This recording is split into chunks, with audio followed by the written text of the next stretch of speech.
Well, established about 150 years ago, the LA Board of Supervisors is the largest governing board of its kind at the local level in the country. And today I am delighted to be joined by one of the 5 supervisors, the newest to the Board of Supervisors. In fact, hello, Holly Mitchell. Thank you so much for having me. Historic. This entire Board of Supervisors is historic. 5 women sitting in a position in which there's been mostly men, but a collection of both men and women. From your perspective, has that actually changed the feeling at the table? And the interesting thing is we haven't been at the table together. So I've had to onboard in this new amazing opportunity, this new very important position in the middle of a public health pandemic. But I will say this, tokenism is almost as bad as not being present at all. Correct.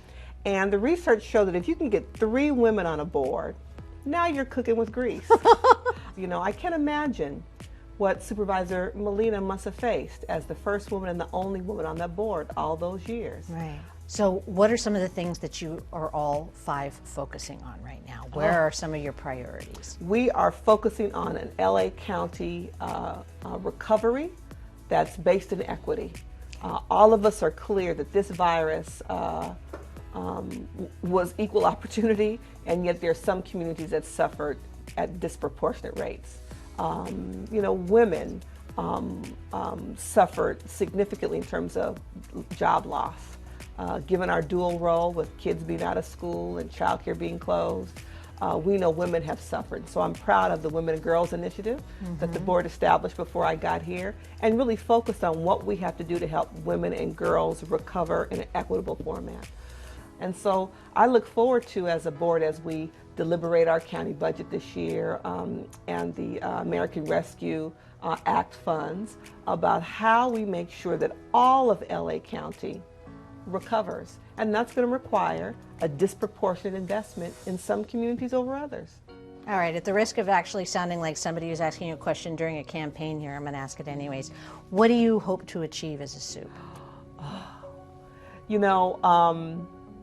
As I identified people to come join me on this journey, these young staffers, we spent a lot of time talking about establishing our office culture. And it was important to me that I was creating opportunity and space and hiring people who shared my commitment and passion for creating a second supervisorial district that we all are excited about raising our children in and growing old in. I'm a 3rd-generation native. And so Los Angeles means the world to me. And so, my goal ultimately is to be able to look back, hopefully, knock on wood, in 12 years, if I'm given the opportunity to serve, 3 full terms, and recognize that there is a 1st grader that entered school my first year who will be graduating from high school by year 12. What did we do in that 12-year span to create livable, walkable communities, to create more green space in her neighborhood, to make sure that she had the opportunity to enter a child care setting and a K-12 setting that fed her, that saw her, that supported her in meaningful ways, that she will be able to come back to her community if she so chooses and afford housing in her own community. Those are the kinds of visions I have for the 2nd District. Thanks so much for coming in. Thank you for the opportunity.